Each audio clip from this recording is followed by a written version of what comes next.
João capítulo 21. Epílogo. Jesus aparece a 7 discípulos. Depois disso, Jesus apareceu novamente a seus discípulos junto ao mar de Tiberíades. Foi assim que aconteceu. Estavam ali Simão Pedro, Tomé, apelidado de Gêmeo, Natanael de Caná da Galileia, os filhos de Zebedeu e outros 2 discípulos. Simão Pedro disse: "Vou pescar." "Nós também vamos", disseram os outros. Assim entraram no barco e foram, mas não pegaram coisa alguma a noite toda. Ao amanhecer, Jesus estava na praia, mas os discípulos não o reconheceram. Ele perguntou: "Filhos, por acaso vocês têm peixe para comer?" "Não", responderam eles. Então ele disse: "Lancem a rede para o lado direito do barco e pegarão." Fizeram assim e não conseguiram recolher a rede, de tão cheia de peixes que estava.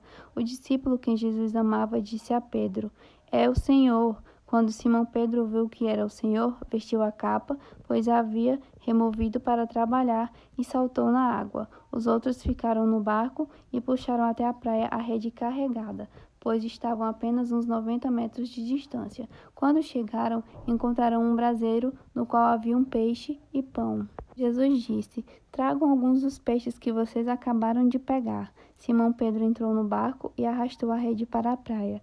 Havia 153 peixes grandes e, no entanto, a rede não arrebentou. "Venham comer", disse Jesus. Nenhum dos discípulos tinha coragem de perguntar: "Quem é você?", pois sabiam muito bem que era o Senhor. Então Jesus lhes serviu o pão e o peixe. Foi a terceira vez que Jesus apareceu a seus discípulos depois de ressuscitar dos mortos. Depois da refeição, Jesus perguntou a Simão Pedro: "Simão, filho de João, você me ama mais do que estes?" "Sim, Senhor", respondeu Pedro. "O Senhor sabe que eu o amo.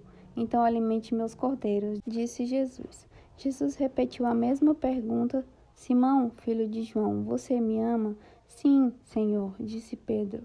"O Senhor sabe que eu amo. Então cuide de minhas ovelhas", disse Jesus.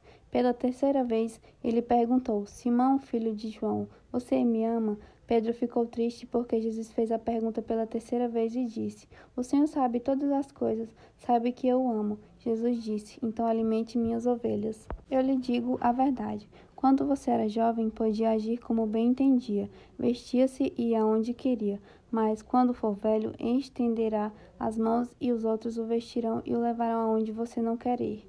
Jesus disse isso para informá-lo com que tipo de morte ele iria glorificar a Deus. Então Jesus lhe disse: "Siga-me." Pedro se virou e viu atrás deles o discípulo a quem Jesus amava, aquele que havia se reclinado perto de Jesus durante a ceia e perguntado: "Senhor, quem o trairá?" Pedro perguntou a Jesus: "Senhor, e quanto a ele?" Jesus respondeu: "Se eu quiser que ele permaneça vivo até eu voltar, o que lhe importa? Quanto a você, siga-me." Por isso espalhou-se entre a comunidade dos irmãos o rumor de que esse discípulo não morreria. Não foi isso, porém, o que Jesus disse. Ele apenas disse: "Se eu quiser que ele permaneça vivo até eu voltar, o que lhe importa?" Observações finais. Este é o discípulo que dá testemunho destes acontecimentos e que os registrou aqui, e sabemos que seu relato é fiel. Jesus também fez muitas outras coisas. Se todas fossem registradas, suponho que nem o mundo inteiro poderia conter todos os livros que seriam escritos.